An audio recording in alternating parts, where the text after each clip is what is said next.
atau dalam bahasa ilmiah disebut loligo, adalah sejenis hewan moluska dari kelas Cephalopoda yang termasuk dalam keluarga Loliginidae. Dalam bahasa Indonesia, sotong juga dikenal dengan sebutan ikan nus. Sotong memiliki tubuh lunak yang dilengkapi dengan sepasang sirip dan tentakel yang panjang. Tubuhnya terdiri dari kepala yang menonjol, dan bagian tubuh lainnya yang bisa berubah warna untuk beradaptasi dengan lingkungan sekitar. Sotong memiliki mata besar dan canggih, yang memungkinkan mereka melihat dengan baik meskipun hidup di kedalaman laut. Sebelum lanjut ke pembahasan, dukung channel Anak Ajaib agar semakin berkembang dengan cara subscribe, like, dan share videonya. Sotong biasanya hidup di lautan dan perairan tropis serta sedang, meskipun beberapa spesies juga ditemukan di perairan dingin. Mereka menyukai perairan yang dangkal hingga kedalaman sekitar 200 meter, tergantung pada spesiesnya. Sotong adalah pemangsa yang agresif dan pemakan segala. Mereka memangsa berbagai jenis hewan kecil, seperti ikan, udang, dan krustasea lainnya. Mereka menggunakan tentakel yang panjang dan rapat untuk menangkap mangsa dan membawanya ke mulut. Sotong memiliki peran penting dalam ekosistem laut sebagai predator dan juga menjadi mangsa bagi beberapa hewan, termasuk ikan, burung laut, dan mamalia laut seperti lumba-lumba. Sotong adalah salah satu komoditas penting dalam industri perikanan, baik sebagai makanan segar, beku, atau olahan seperti seafood, sotong panggang, dan sotong goreng tepung. Makanan ini sangat populer di banyak negara termasuk Indonesia. Karena pentingnya sotong dalam ekosistem laut dan sebagai sumber pangan, penting untuk menjaga keseimbangan populasi sotong. Beberapa spesies sotong mengalami penurunan populasi akibat penangkapan berlebihan dan perubahan iklim. Budidaya sotong semakin populer karena permintaan yang tinggi. Berbagai teknik budidaya telah dikembangkan untuk memastikan pasokan yang berkelanjutan dan mengurangi tekanan terhadap populasi liar. Ingatlah bahwa informasi tentang sotong dapat berkembang seiring waktu. Perbedaan antara sotong, cumi-cumi, dan gurita terletak pada beberapa ciri fisik, habitat, perilaku, dan beberapa aspek lainnya. Berikut adalah perbedaan utama di antara ketiganya. 1. Keluarga dan taksonomi. Sotong termasuk dalam keluarga Loliginidae. Cumi-cumi masuk dalam keluarga Omastrepidae. Gurita termasuk dalam keluarga Octopodidae. 2. Bentuk tubuh. Sotong memiliki tubuh yang lebih ramping dengan sepasang sirip yang cukup besar. Cumi-cumi cenderung memiliki tubuh yang lebih bulat dan memiliki sepasang sirip dan sepasang tentakel yang panjang. Gurita memiliki tubuh yang lebih bulat dengan 8 tentakel yang panjang, tanpa sirip. 3. Tentakel. Sotong memiliki sepasang tentakel yang lebih pendek dibandingkan dengan cumi-cumi dan gurita.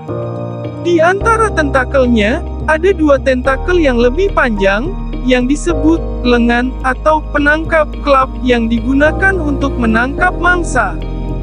Cumi-cumi memiliki sepasang tentakel yang lebih panjang dibandingkan dengan sotong.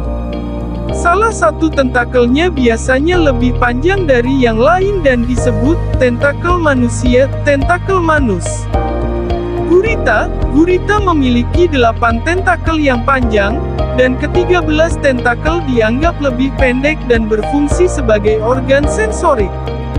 4. Kemampuan mengubah warna. Sotong memiliki kemampuan mengubah warna dan pola pada tubuhnya untuk berkomunikasi dengan sesamanya dan beradaptasi dengan lingkungan. Cumi-cumi juga mampu mengubah warna tubuhnya dengan sangat baik. Gurita memiliki kemampuan mengubah warna, pola, dan tekstur tubuhnya untuk berbaur dengan lingkungan dan menghindari predator. 5. Habitat. Sotong sering ditemukan di perairan dangkal hingga sedang, baik di dekat pantai maupun lepas pantai. Cumi-cumi biasanya hidup di perairan yang lebih dalam dan lebih luas. Gurita cenderung hidup di perairan dangkal hingga sedang, termasuk di antara karang, gua laut, dan bebatuan. Meskipun ada beberapa perbedaan antara sotong, cumi-cumi, dan gurita, ketiganya memiliki kesamaan sebagai hewan-hewan cephalopoda dengan kemampuan yang menarik dan canggih dalam dunia laut. Sotong adalah predator yang agresif dan cerdas dalam berburu mangsa serta melindungi diri dari ancaman. Berikut adalah cara sotong berburu mangsa dan strategi pertahanan yang umum dilakukan. Sotong memiliki kemampuan mengubah warna dan pola pada tubuhnya. Mereka menggunakan kemampuan ini untuk menyamar dengan lingkungan sekitarnya, sehingga sulit dikenali oleh mangsa dan predator potensial. Sotong adalah perenang yang sangat cepat dan lincah. Mereka menggunakan tenaga dan kecepatan mereka untuk mengejar mangsa dengan cepat, terutama ikan-ikan kecil dan krustasea. Sotong memiliki sepasang tentakel yang panjang, dan dua di antaranya lebih panjang lagi yang disebut lengan atau penangkap. Mereka menggunakan lengan ini untuk menangkap dan meraih mangsa dengan cepat. Ketika merasa terancam atau ingin menghindar dari predator, sotong dapat mengeluarkan tinta hitam dari kantung tinta yang ada di tubuhnya. Tinta ini menciptakan awan hitam di sekitar sotong dan membingungkan predator sehingga mereka bisa melarikan diri. Sotong menggunakan kemampuan mengubah warna tubuhnya untuk menyamar dan berusaha menghindari deteksi oleh predator. Sotong cenderung mencari tempat perlindungan seperti celah-celah batu, gua laut, atau karang untuk menyembunyikan diri dari predator. Jika sotong merasa terancam dan tidak dapat menyembunyikan diri, mereka dapat menggunakan kecepatan dan ketangkasan mereka untuk menyelinap atau melarikan diri dari ancaman. Seperti disebutkan sebelumnya, sotong dapat mengeluarkan tinta hitam sebagai cara mengelabui dan menghindari predator yang ingin menyerang mereka. Sotong juga dapat menggunakan cakar atau paruh parit di dalam mulutnya untuk melawan predator jika terpojok dan tidak punya pilihan lain. Strategi ini membantu sotong bertahan hidup dan berperan sebagai predator yang efisien di lingkungan laut. Mereka harus tangkas dan cerdas dalam menghadapi berbagai situasi di lingkungan laut yang seringkali berbahaya. Di alam liar, sotong berkembang biak melalui reproduksi seksual, dan prosesnya biasanya lebih kompleks daripada yang dijelaskan sebelumnya karena melibatkan interaksi dengan lingkungan laut dan kondisi alaminya. Sotong betina dan jantan mencari pasangan untuk bereproduksi. Proses ini dapat melibatkan komunikasi kimia, isyarat visual, dan gelombang cahaya yang dihasilkan oleh kelenjar khusus pada tubuh sotong. Setelah pasangan sotong dipilih, mereka akan melakukan pemijahan di perairan terbuka. Sotong betina mengeluarkan telur, sementara sotong jantan melepaskan sperma untuk membuahi telur-telur tersebut. Telur-telur yang telah dikeluarkan oleh sotong betina akan bertemu dengan sperma yang dilepaskan oleh sotong jantan, sehingga terjadi pembuahan. Setelah pembuahan, telur-telur yang telah dibuahi akan melekat pada substrat di lingkungan laut, seperti batu, rumput laut, atau benda lain yang cocok sebagai tempat pengeraman. Selama masa pengeraman, telur-telur akan berada di lingkungan alaminya. Mereka akan dilindungi oleh lapisan lendir yang membantu menjaga kelembaban dan melindungi dari predator. Masa pengeraman ini dapat bervariasi tergantung pada suhu dan kondisi lingkungan. Beberapa spesies sotong betina akan menjaga telur-telurnya selama masa pengeraman dengan merawat dan membersihkannya.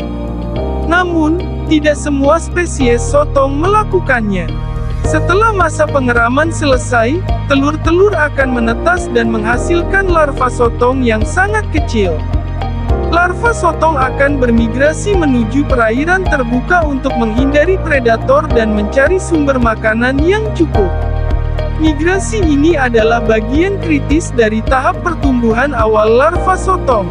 Larva sotong akan tumbuh dan mengalami serangkaian tahap pertumbuhan hingga menjadi sotong muda. Proses ini melibatkan pertumbuhan tubuh, perkembangan organ internal, dan peningkatan kemampuan untuk berburu mangsa. Sotong muda akan terus berkembang dan tumbuh hingga mencapai ukuran dan bentuk dewasa. Setelah mencapai tahap ini, mereka akan siap untuk berpartisipasi dalam proses reproduksi dan memulai siklus hidup berkembang biak yang baru. Proses berkembang biak sotong di alam liar adalah bagian penting dalam menjaga kelangsungan hidup dan populasi sotong di ekosistem laut. Pengaruh kondisi lingkungan dan faktor alam lainnya dapat mempengaruhi keberhasilan dan kelangsungan dari tahap-tahap reproduksi ini. Itulah sekilas penjelasan tentang sotong, semoga bermanfaat dan dapat menambah wawasan Anda tentang hewan sotong. Terima kasih sudah menonton.